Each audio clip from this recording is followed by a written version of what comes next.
বিসমিল্লাহির রহমানির রহিম। এসএসসি ও দাখিল পরীক্ষার্থী 2025-এর প্রিয় বন্ধুগণ, আসসালামু আলাইকুম। আশা করি তোমরা অনেক ভালো আছো, আমিও ভালো আছি। আজ আমরা আলোচনা করব বাস্তব সংখ্যা নিয়ে। আমাদের এটা ধারাবাহিক দ্বিতীয় ক্লাস। 1 নম্বর প্রশ্ন হচ্ছে সাধারণ ভগ্নাংশে প্রকাশ করতে হবে। পৌনঃপুনিক ভগ্নাংশকে সাধারণ ভগ্নাংশে প্রকাশ। ক নম্বর 0.2 পৌনঃপুনিক। এখানে 2-এর উপর পৌনঃপুনিক মানে একটা সংখ্যার পৌনঃপুনিক থাকলে 9 হবে, একটা 9। আর যেই সংখ্যাটার উপর পৌনঃপুনিক নাই সেটা কি করতে হবে? মূল সংখ্যাটা থেকে বিয়োগ করতে হবে। তো 2 থেকে সম্পূর্ণ মোট সংখ্যা হলো 2, তো 2 থেকে বিয়োগ করব, পৌনঃপুনিক নাই 0, তাহলে 2/9। এখানে 2টা পৌনঃপুনিক, 0.3-এর উপর পৌনঃপুনিক, 5-এর উপর, তাহলে 2টা 9 আর মোট সংখ্যা হলো 3 আর 5, 3 আর 5 থেকে 0 বিয়োগ করলে যা আছে তাই হয়।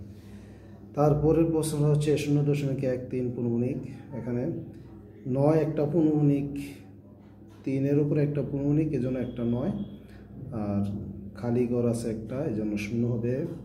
আর মোট সংখ্যা হলো 1 আর 3। 1 আর 3 থেকে যেটার উপর পৌনঃপুনিক নাই সেটা বিয়োগ 1 বিয়োগ, তাহলে 13 থেকে 1 বিয়োগ করলে 12। 12/90, 12 আর 90-কে ভাগ যায় কয় দিয়ে? 6 দিয়ে। 6 দুগুণে 12, 6 পনেরো 90, তাহলে কী হলো?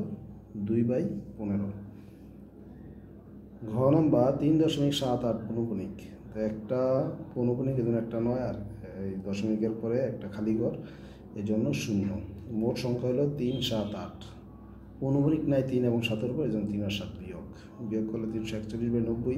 90 দিয়ে 341-কে ভাগ করি, 3 সমস্ত 90 ভাগের 71 হয়।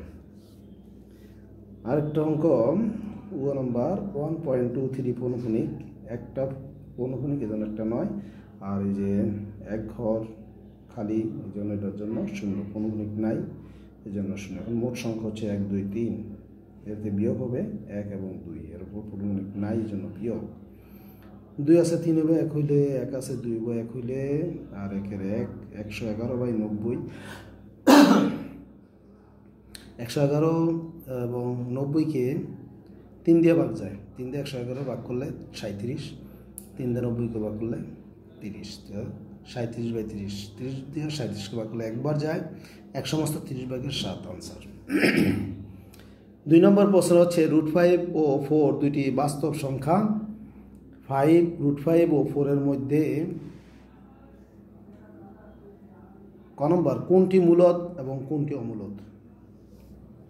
ক নম্বর উত্তর হচ্ছে যেহেতু 5 পূর্ণবর্গ নয় সেহেতু √5 হচ্ছে অমূলদ সংখ্যা, আর যেহেতু 4 পূর্ণবর্গ সংখ্যা, পূর্ণবর্গ প্রকাশ করা যায় 2 2 4, সেহেতু 4 হচ্ছে একটি মূলদ সংখ্যা। খ নম্বর প্রশ্ন হচ্ছে √5 ও 4-এর মধ্যে দুটি অমূলদ সংখ্যা নির্ণয় করতে হবে। এখানে √5 সমান হলো 2.236 ... ক্যালকুলেটর টিপ দিলেই পাবে। মনে করি এখন √5 ও 4-এর মধ্যে দুটি অমূলদ সংখ্যা বের করতে হবে। তো মনে করে নেই a সমান 3.03, অমূলদ সংখ্যার কোনো অভাব নেই। তো 3.03, তারপর 2টা 0, 3টা 0, 3 ... এবং 3.05, 2টা 05, 3টা 05 ... এখন √5 থেকে 3.0300003, 3টা 03 ... এটা থেকে আবার এটা বড়, এবং √5 থেকে 3.05, 005, 3টা 05 ... দ্যাটস লেস দেন 4।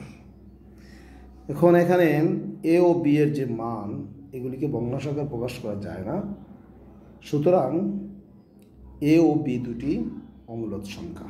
তাহলে √5 আর 4-এর মধ্যে এই যে a, এটা b, দুইটা অমূলদ সংখ্যা বের করতে বলছে √5 এবং 4-এর মধ্যে। তো √5 এবং 4-এর মধ্যে দুটো অমূলদ সংখ্যা হলো এই 3.0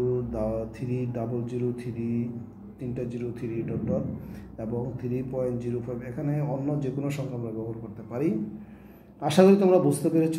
এখন এ এবং বিকে আমরা ভগ্নাংশ আকারে প্রকাশ করতে পারি না, এটার ভগ্নাংশ আকারে প্রকাশ করতে পারি না, এটারও ভগ্নাংশ আকারে প্রকাশ করতে পারি না, এই জন্য দুটো হচ্ছে অমূলদ সংখ্যা। আশা করি তোমরা বুঝতে পারছো। সাথেই থাকবে, আবার দেখা হবে ইনশাআল্লাহ। আসসালামু আলাইকুম রহমতুল্লাহি ওয়া বারাকাতুহু।